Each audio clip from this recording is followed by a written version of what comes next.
안녕하십니까. 공약 강사 최창입니다. 자, 오늘은 이제 겨울방학 맞이 이제 국어 공부 학습법 두 번째 시간이에요. 지난주에는 이제 선택 과목 선택에 대한 이야기를 했고요. 이번 주는 기출문제 100% 활용하기에 대한 내용으로 지금 여러분하고 함께 시간을 가져볼까 합니다. 이제 겨울방학이 이제 시작이 되죠. 이제 특히나 이제 고2에서 고3 올라가는 학생들의 경우에는 1학년, 2학년 때 뭐 나름 고등학교 올라올 때는 나도 이제 수능 공부를 해야 되겠다라는 생각으로 기출문제를 사서 열심히 공부를 했던 기억이 날 겁니다. 그런데 1학년, 2학년 학기가 진행되면서 내신 때문에 결국에는 기출문제집을 사서 그냥 방치해 두었다가 어느 순간 정리해라니까 버리게 되고 혹은 지금 책꽂이에 꽂혀 있고 이러고 있다 이제 고3을 맞이하게 됐어요. 특히나 이제 고등학교 2학년에서 3학년 올라가는 지금 학생들의 경우엔 이번 겨울방학이 정말 중요하다는 건 다들 아실 거고, 특히 이제 수능이 곧 300일이 깨져요. 이게 생각보다 시간이 빨리빨리 가거든요. 그래서 이제 나도 이제 수능 준비를 좀 해야 되겠다. 아무리 수시를 준비해도 뭐 최저 학력 기준이라는 것도 있고, 또 이미 1학년, 2학년 때 내신을 조금 망쳐놔서 나는 이제 3학년 때 정시를 열심히 준비해서 대학을 가겠다는 친구들이 겨울방학 때 가장 많이 하게 되는 공부가 바로 수능 기출문제입니다. 이 수능 기출문제는 당연히 풀어야 되는 거고, 또 특히나 수능을 준비하는 수험생은 뭐 모든 시험이 그래요. 수능뿐만 아니라 뭐 어떤 시험을 준비하든 몇 년간의 기출문제를 풀어서 정리를 해야 내가 준비하는 시험이 어떤 시험이고 내가 어떤 걸 공부해야 되고 어떤 걸 또 공부하고 어떤 걸 정리하고 이렇게 돼줘야 시험을 봐도 성적이 나오겠죠. 그래서 기출문제 분석이 중요한데, 오늘 이 시간은 그러면 이제 기출문제를 어떻게 하면 100% 활용할 수 있을지에 대해서 제가 영상을 좀 준비했습니다. 그리고 이제 후반 말미에 올바른 오답 정리 방법까지 같이 이제 할 예정이니까 영상 끝까지 시청해 주시고 내용 잘 정리해서 궁금한 점 있으시면 댓글로 남겨놓으시면 제가 열심히 답글 달아드리도록 하겠습니다. 자, 그럼 시작해 보겠습니다. 기출문제 100% 활용하기 with 올바른 오답 정리 방법. 자, 첫 번째입니다. 자, 일단 기출문제를 풀려면 기출문제집이 있어야 되겠죠. 일단 그 기출문제를 구입할 수 있는 여러 가지 방법들이 있습니다. 첫 번째가 시중 서점에서 구입하는 방법. 시중 서점에서 구입하는 방법 하나. 그 다음에 이제 두 번째가 한국교육과정평가원. 우리가 줄여서 보통 평가원이라고 하죠. 한국교육과정평가원과 그 다음에 EBS 홈페이지에 가면 홈페이지에서 다운로드를 받는 방법이 있습니다. 다운로드를 받는 방법이 있는데, 이제 문제는 뭐냐면 평가원은 해설지가 따로 없어요. 우리 시도교육청처럼 그냥 답만 제공해 주기 때문에 한국교육과정평가원에서는 문제만 다운 가능하다는 거고, 그 다음에 EBS 홈페이지에서는 문제에 EBS 자체 해설이 같이 들어있어요. 그래서 만일에 이제 홈페이지에 다운받는 친구들은 한국교육과정평가원보다는 제가 보기에는 EBS 홈페이지가 좀 더 낫고, EBS 홈페이지에서 다운받을 때 시험지만 다운받지 마시고 되도록이면 해설지까지 같이 좀 다운로드 받으셔야 혼자 이제 독학이 가능하니까 그렇게 하시면 되겠고, 나는 이런 다운로드 일일이 다운받는 거 너무 귀찮다 하는 친구들은 그냥 시중 서점에서 구입하시면 되겠습니다. 그러면 이제 오늘 이제 요 시간은 이제 다운로드를 받아서 이제 푸실 친구들은 다운로드 받아서 푸셔도 돼요. 저도 생각에는 뭐 굳이 서점에서 구입을 해가지고 살 필요가 있나 싶긴 한데, 이번 겨울방학 때는 조금 체계적으로 공부할 필요가 있으니까. 그러니까 예를 들면 뭐 유형별로 좀 공부를 한다거나 제재별로 좀 공부를 한다거나 이렇게 나눠 공부하려면 저는 시험지를 다운로드 받는 건 아직은 조금 시기상조다. 그러니까 제가 이제 요 이후에 이제 요 다음 바로 채트에서 얘기를 하겠지만, 지금 겨울방학 동안은 되도록이면 영역별 제재별로 문제를 푸는 게 좋고, 2학기 즉 1학년 기말고사가 끝나고 여름방학이 시작돼서 수능이 100여일 남겨놓고는 회차별로 풀 필요가 있으니까 그때 가서 다운로드를 받아서 풀어보시는 것도 괜찮다. 무슨 말씀인지 이해되시죠? 자, 그러면 들어가 보도록 하겠습니다. 자, 오늘 기준은 시중 서점에서 구입한다는 걸 기준으로 지금 말씀드릴게요. 일단 기출문제집 뭐가 좋나요? 1번 1학기에는 영역별, 2학기에는 회차별. 지금 이게 무슨 말이냐면, 자, 이제 이런 겁니다. 시중에 이제 기출문제집을 사러 가면 문학하고 독서가 따로 나눠져 있는 게 있고 한꺼번에 묶여져 있는 게 있어요. 그러니까 예를 들면 2025학년도 대학 수학 능력 시험이라고 한 회로 1번부터 45번까지 이렇게 하나 묶어져 있는 문제집이 있는가 반면에 어떤 건 문학 따로 독서 따로 나오고 문학에도 보면 올해 수능, 올해 6월, 올해 9월, 작년 수능, 작년 9월 이렇게 해서 이제 뭐 연도별로든 제재별로든 이렇게 묶여져 있는 게 있습니다. 그런데 1학기, 즉 다시 말하면 지금 우리가 풀게 될 겨울방학에는 영역별로 푸는 게 좋고 여름방학 이후에는 회차별로 푸는 게 낫다. 이제 4번에서 제가 이제 언급한 바와 같이 어차피 최소 2회 이상 반복적으로 풀긴 해야 돼요. 그러니까 2025년을 기준으로 하자면 수능 특강이 나오기 전 1월달, 뭐 길게 잡으면 2월달, 1월달, 2월달은 영역별로 이제 문제를 풀어서 기출문제를 조금 정리하고 그 다음에 7월 이후에 수능 완성이 끝나고 난 다음에 다시 이제 전체적으로 정리를 할 때 이때 회차별로 풀어서 요거는 이제 약간 이제 분석적인 측면에서 접근하는 거고 요거는 연습적인 측면에서 접근을 한다. 요렇게 나눠서 이해하시면 좋겠습니다. 그래서 기출문제집을 2번을 사는데 영역별로 돼 있는 거 한 번 사시고 2학기 때 이제 전체 연도별로 돼 있는 회차별로 돼 있는 걸 구입하셔가지고 그렇게 시간 맞춰 푸는 연습까지 해서 이때 이제 연습이란 건 결국 시간 안배입니다. 시간 안배 연습까지 해서 다시 한 번 더 분석하는 게 좋겠다. 그래서 이제 기출문제는 1학기 때는 영역별, 2학기 때는 회차별이 좋다. 그 다음 두 번째 최소 5개년이에요. 1개년, 2개년 가지고는 안 되고요. 5개년 정도인데 이제 최소 5개년이라고 한 이유는 뭐냐면 기출문제는 많이 풀수록 좋긴 해요. 다만 5개년이 넘어가면 이제 이게 선택과목제 이전이 되는 거예요. 그러면 선택과목제 이전이 되면 이제 지문 유형이라든가 길이, 배치라든가 이런 것들이 조금 다르기 때문에 물론 글을 읽고 문제를 푼다는 큰 틀에서는 차이가 없습니다. 뭐 옛날 기출문제는 안 좋고 최근 기출문제는 좋다 이게 아니라 기출문제란 건 모두 다 의의가 있는데 만일에 지금 수능에 좀 보다 더 적합한 수능 기출문제를 푼다고 하면 최소 5개년이어야 된다. 최소 5개년. 1개년, 2개년, 3개년 가지고는 안 돼요. 회차도 안 나옵니다. 어차피 1년에 3번이에요. 6월, 9월 수능. 그러면 6월, 9월 수능이면 5개년이면 대충 15회차가 나오죠. 그죠? 그래서 최소한 5개년이어야 되고 수능과 평가원 위주여야 된다. 이 말은 무슨 말이냐면 우리가 이제 풀게 되는 기출문제 중에서는 수능 문제가 있고요. 그 다음에 이제 평가원, 여기서 이제 평가원에서 주최하는 시험이 6월과 9월입니다. 자, 이게 있고요. 그 다음에 세 번째가 교육청에서 주관하는 문제. 여기서 이제 교육청이 나머지 뭐 3월, 4월, 뭐 5월 달에 본 적 있으니까 5월, 7월, 10월 등등등 요렇게 6월, 9월을 제외한 나머지 교육청 문제들. 그 다음에 네 번째가 상관학교 문제가 있어요. 상관학교도 수능과 거의 문제가 비슷하기 때문에 요렇게 해서 이 네 가지가 있습니다. 네 가지가. 뭐 이것 말고도 예를 들면 경찰대 문제, 그 다음에 뭐 이제 아마 수능 조금 관심 있는 친구들은 들어보셨겠지만 니트, 미트 이런 거 있어요. 법학전문대학, 의학전문대학원 시험들.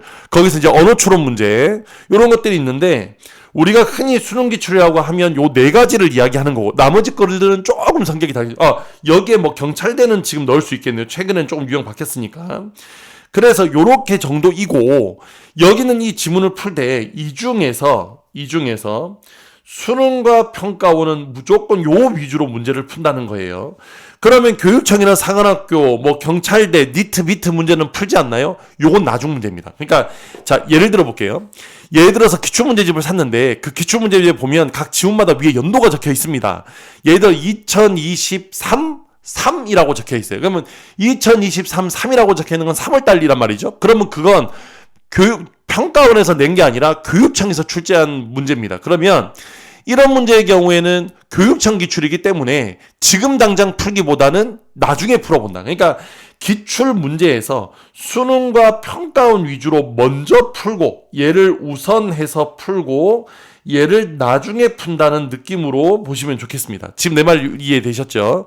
자, 그래서 이번 방학 동안에 왜냐하면 당장 2월에 수능 특강이 나와요. 지금 우리가 기출문제를 풀 수 있는 게 대략 한 달 정도밖에 안 됩니다. 길어봐야 한 달 반인데 이게 교육청 문제까지 풀다 보면 양질의 평가원 문제를 다 풀지 못하고 학기를 시작해야 돼요. 물론 정시를 준비하는 친구들의 경우에는 기출문제를 좀 더 길게 끌고 갈 수는 있겠지만 결국에 수능 특강과 수능 완성을 풀 수밖에 없습니다. 안 풀고 이제 뭐 뭐 수능을 본다? 그건 있을 수가 없는 거예요. 연계가 50%가 되는데.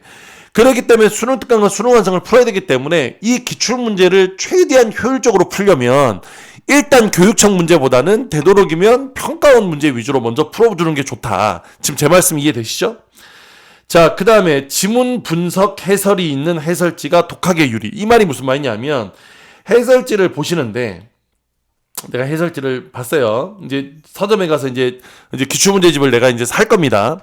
그러면 뒤에 해설지를 이제 지문이 아니라 지문은 필요가 없어요. 왜냐하면 어떤 문제집을 사든 기출문제이기 때문에 똑같은 문제가 들어있어요. 그러니까 뭐 어느 문제가 좋고 어디 문제가 어디가 안 좋다 뭐 이렇게 평가할 수가 없습니다. 문제를 보고서는. 왜? 똑같은 문제니까.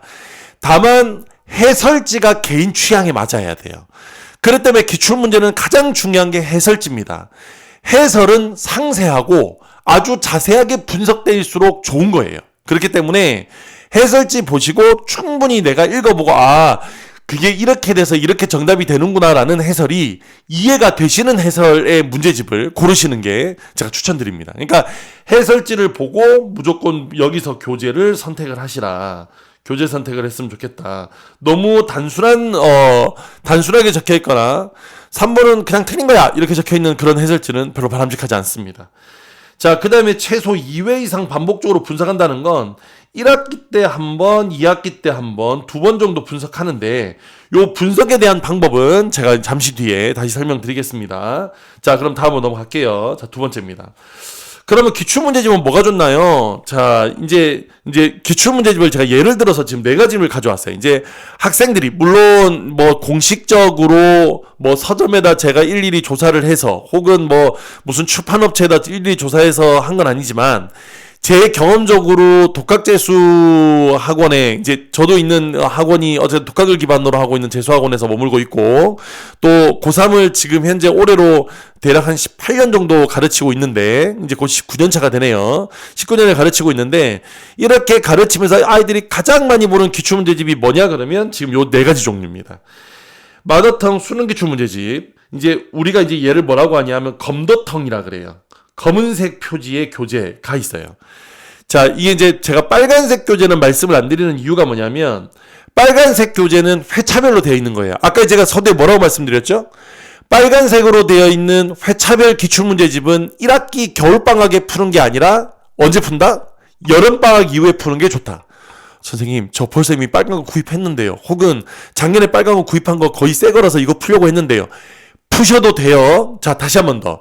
푸셔도 됩니다. 이거 엄마한테 가가지고 엄마 이거 말고 다른 거 사래라고 하시면 안 돼요. 푸셔도 돼요. 기출문제라서. 다만 아직 기출문제를 구입하지 않았다면 기출문제집을 사야 된다면 연도별보다 회차별이 낫다는 얘기지. 그러니까 예를 들어 4번에 이 마르고 닳도록도 마찬가지입니다. 이것도 회차별로 돼 있는 건데 자, 이거 절대 제가 무슨 뭐 억하심용으로 말씀드리는 거 아닙니다. 마르고 닳도록 정말 좋은 교재예요. 그리고 이제 한때는 기출문제집을 거의 대부분 이 교재를 볼 정도로 해설도 자세히 나오고 잘 좋은데 이제 좀 더 효율적으로 공부하기 위해서는 마르고 닳도록 유의 교재, 그러니까 회차별로 돼 있는 교재는 되도록이면 2학기 때 풀었으면 좋겠다. 어차피 시간 맞춰서 풀어보는 연습 되게 중요한데 시간 맞춰 풀어보는 연습을 후반부에 사설 모의고사만 가지고는 할 수가 없거든요. 그렇기 때문에 사설 모의고사만 가지고는 할 수 없기 때문에 무조건 여기는 이거 그 회차별로 돼 있는 걸 나중에 풀긴 해야 됩니다. 기출문제를. 마르고 닳도록은 그때 쓰기에 아주 좋은 교재예요. 그러니까 지금보다는 2학기 때 쓰는 게 좀 더 좋을 수 있다. 그러니까 대신에 이제 위에 있는 여기는 이 세 교재는 모두 제재별로 돼 있는데 요렇게 제재별로 돼 있는 교재가 겨울에 풀기가 조금 더 좋다. 그래서 저는 만일에 구입을 했다면 그냥 푸시는 거예요.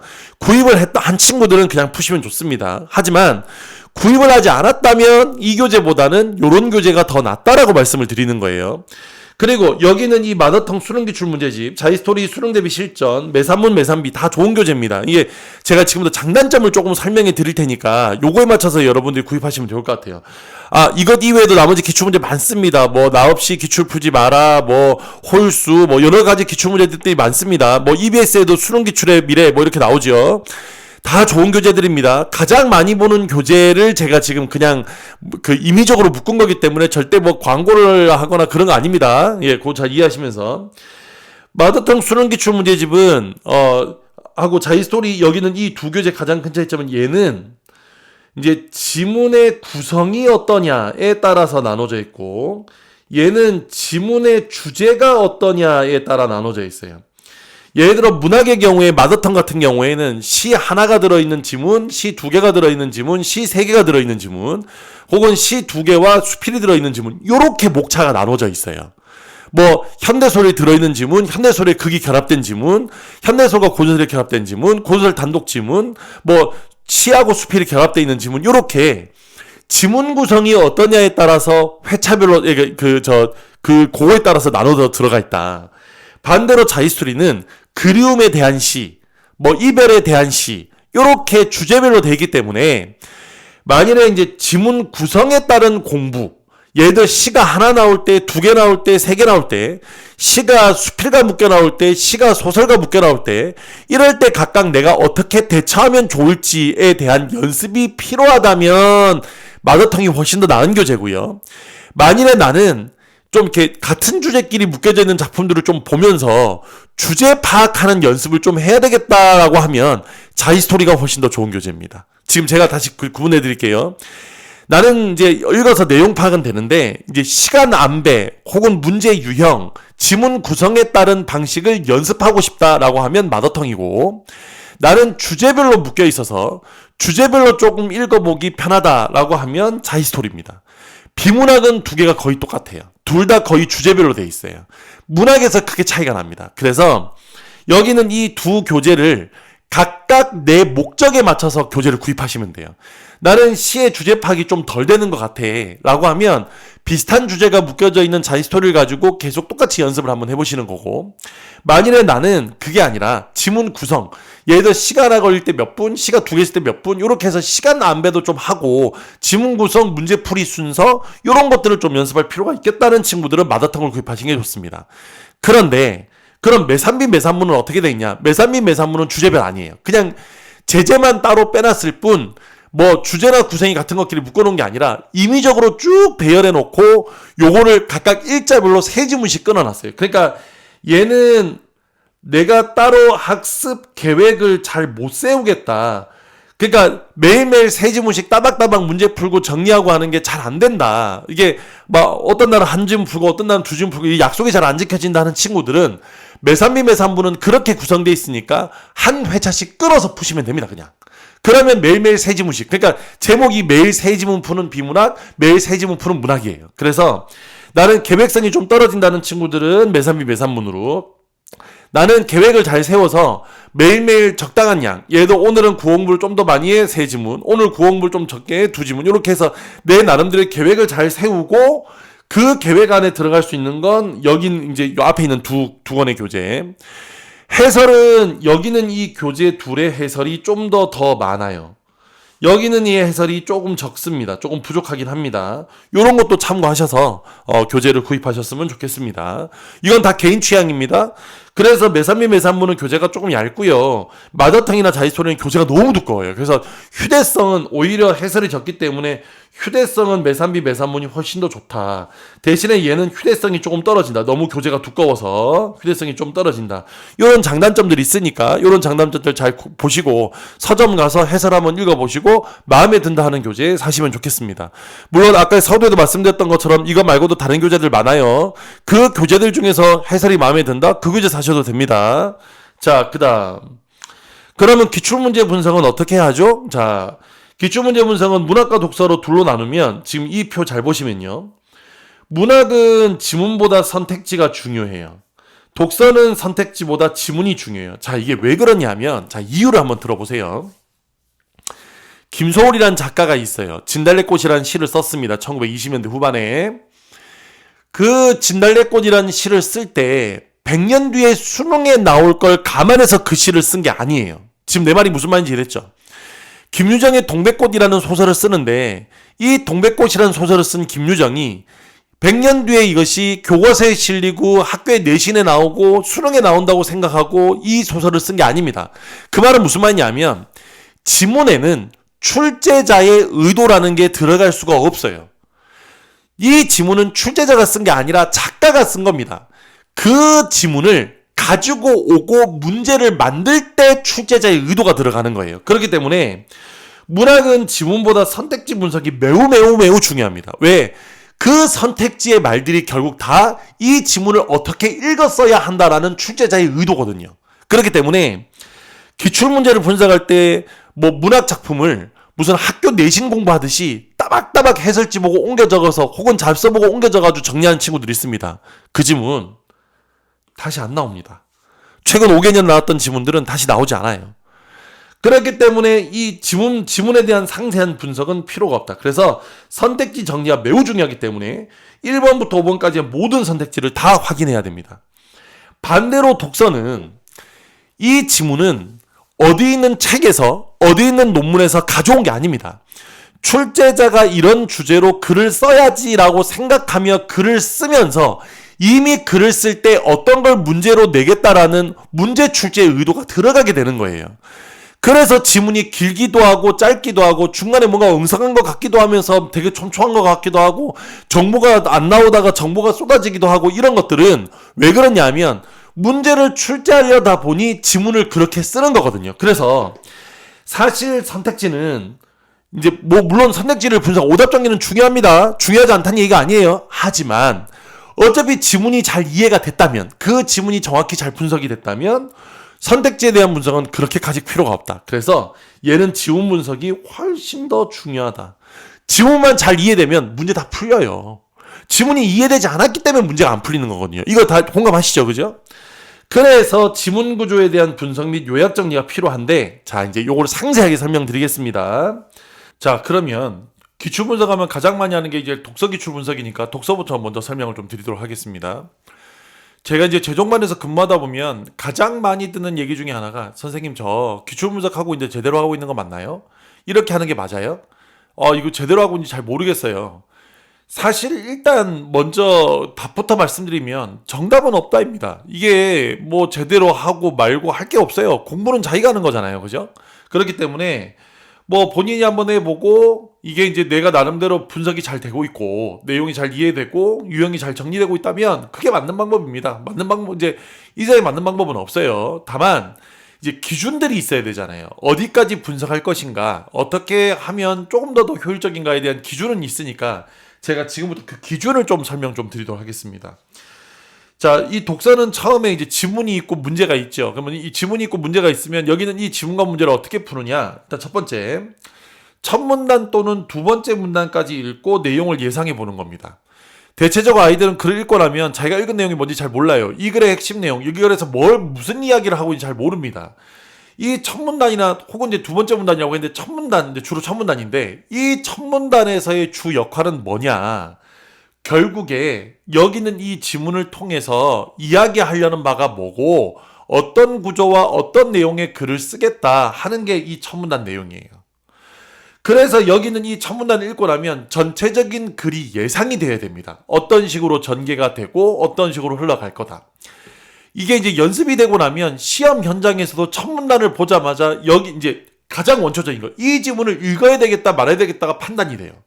그러니까 시간 안에 문제를 푸는데 물론 다 푸는 게 좋겠지만 내가 최대한 풀 수 있는 만큼 푼다고 본다면 이 지문을 읽어야 될지 말아야 될지를 판단을 해야 되거든요. 근데 그 판단이 여기는 이 첫 문단에서 판가름이 납니다. 그렇기 때문에 그런 거에서도 유리할 뿐더러 첫 문단에서 어떤 내용이 나오는지를 예상이 되면 그렇기 때문에 두 번째 문단, 세 번째 문단, 네 번째 문단에서 각각 어떤 내용을 읽어야 되지 할 방향성이 생겨요. 방향성. 내가 이 글을 이렇게 읽어야 되겠다는 방향성이 생기는 것만큼 아주 강력하고 위대한 힘은 없습니다. 그래서 항상 첫 문단이나 혹은 두 번째 문단까지 읽고 전체적인 내용을 먼저 예상해보고 그 예상을 확인하면서 읽는 거예요. 그래야 거시적인 읽기, 전체적인 읽기에 힘이 생긴다. 그래서 되도록이면 첫 문단을 읽고 난 다음에 간단히 옆에다 연장 끊어놓고 앞으로 전개될 내용은 이렇게 전개될 것 같아 라고 간단하게 정리를 해보시던 머릿속에 생각을 해보시던 그렇게 생각을 하고 두 번째 문단 들어가세요. 무조건 첫 문단 읽고 끊고 쉬었다가 생각하고 들어가셔라. 자, 두 번째. 이게 이제 문단별로 내용을 간단하게 요약이겠죠. 간단하게 요약하고 정리해 보는 겁니다. 간단하게 요약하고 정리해 보는 겁니다.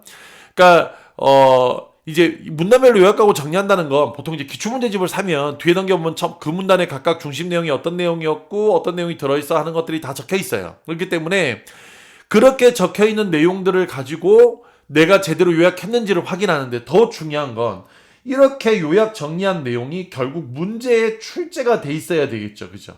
문제 출제로 확인을 하는 겁니다. 그러니까 문제 출제되어 있는 문제로 확인을 해보는 거예요. 내가 제대로 지금 요약을 한 게 맞는지 문제 보고 내가 요약한 내용이 여기는 이 문제의 정답이었네. 내가 지금 요약한 내용이 이 문제에서 뭐 필요한 근거였네. 요런 것들을 조금 확인해 가시면서 문단별로 내용을 간단하게 요약 정리한다. 그러면 보세요. 여기 지문이 있어요. 그럼 옆에다 연습장을 꺼내는 겁니다.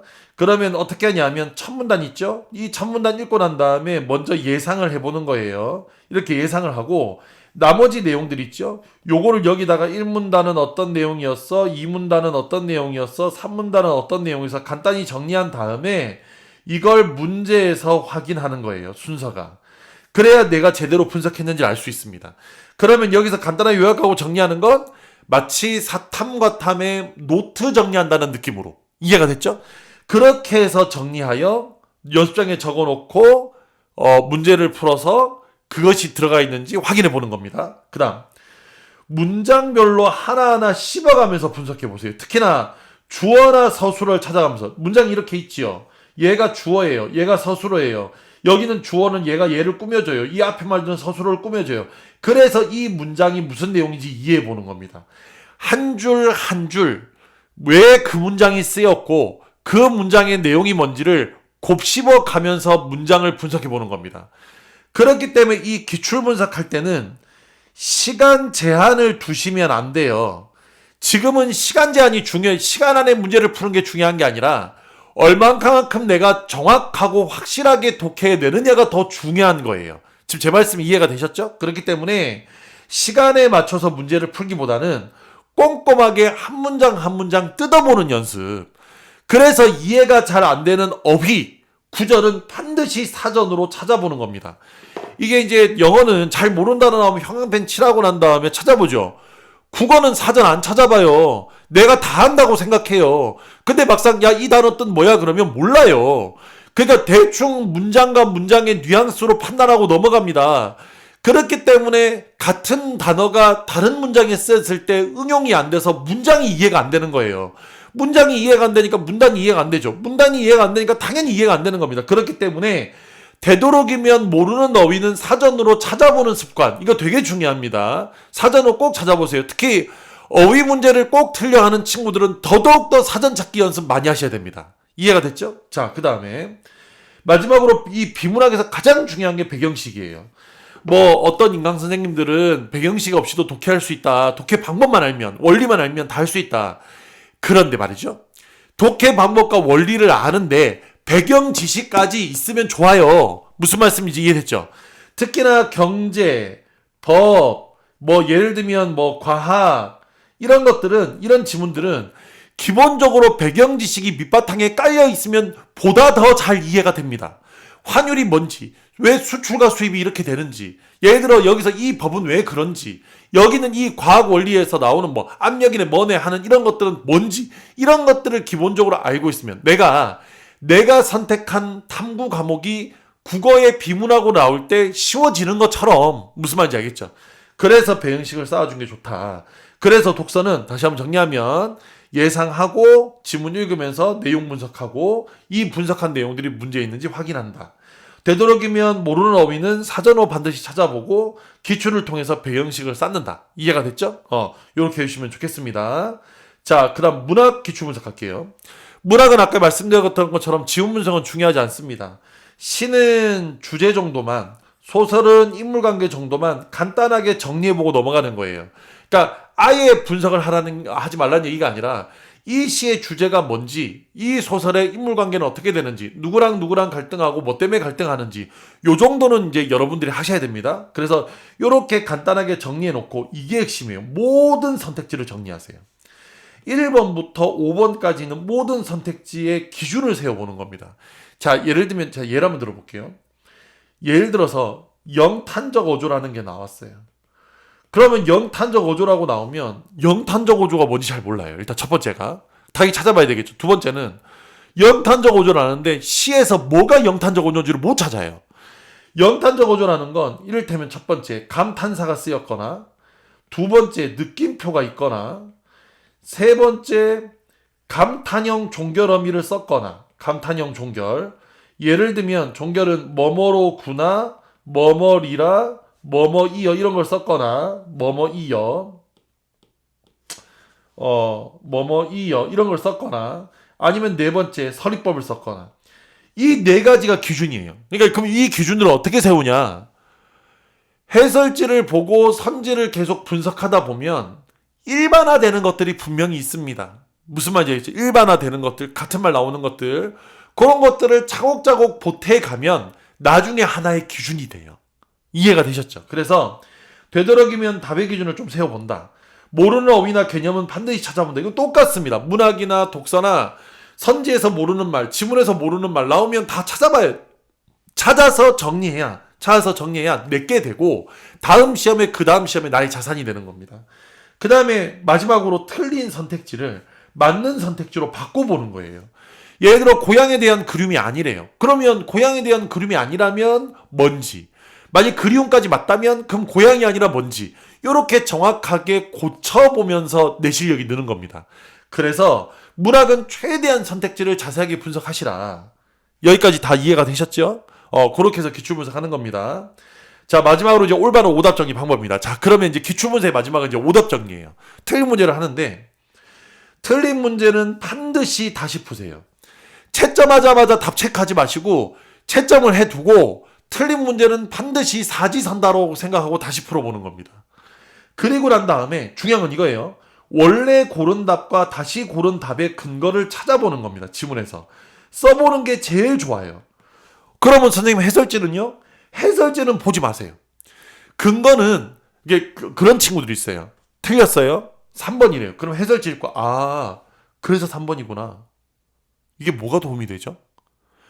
해설지의 논리에 납득한 거 말고는 아무런 도움이 되지 않습니다. 그렇기 때문에 해설지는 참고만 할 뿐 해설지를 보지 않고 내가 직접 써보는 게 중요합니다. 무슨 말인지 이해됐죠? 그래서 되도록이면 해설지는 보지 않으시되 여기서 너무 가까이 하지 않기라고 써놓은 이유는 만일 이해가 안 돼요. 답의 근거를 내가 찾을 수가 없어요. 이런 경우는 어쩔 수 없죠. 해설지를 대충 읽지 말고 천천히. 그래서 답의 논리를 파악해 보는 겁니다. 이러이러한 논리 때문에 이렇게 되는 거구나. 그러다 보면 독해력이 또 늘어요. 해설지를 읽는 것도. 이해가 됐죠? 그래서 되도록이면 해설지는 너무 가까이 하지 마셨으면 좋겠다. 헷갈렸던 문제 또한 고민한 답과 정답의 근거를 찾아보세요. 헷갈렸는데 맞췄다고 그냥 넘어가지 마시고 헷갈렸던 것도 다, 웬만하면 다, 특히나 문학은 1번부터 5번까지 다, 웬만하면 다 오답 정리를 해보시는 게 좋을 것 같습니다. 자, 오늘은 기출문제 어떻게 하면 100% 활용할 수 있는지에 대해서 제가 이제 설명해 드렸습니다. 이제 겨울방학이 다가옵니다. 날씨는 추워지고 있죠. 이제 곧 봄이 오고 여름이 오고 가을이 오고 그리고 내년 이맘때가 되겠죠. 내년 이맘때 웃을 수 있으려면, 이맘때 나는 대학생이다 하고 웃을 수 있으려면 잘 준비하셔야 되겠죠. 어쨌든 2025년 이제 현재 지금 이 녹화 기준으로 2024년 12월 31일인데 2025년 새해가 되면 여러분에게 항상 복이 있기를 기원하고, 그리고 새해 복 많이 받으시라는 얘기와 함께 내년에 잘 준비할 수 있도록 열심히 하셨으면 한다는 당부의 말씀과 함께 오늘 요 영상은 마치도록 하겠습니다. 열심히 하시고요. 다음 시간에 또 다음 영상으로 찾아뵙도록 하겠습니다. 다음 시간에 뵐게요. 안녕.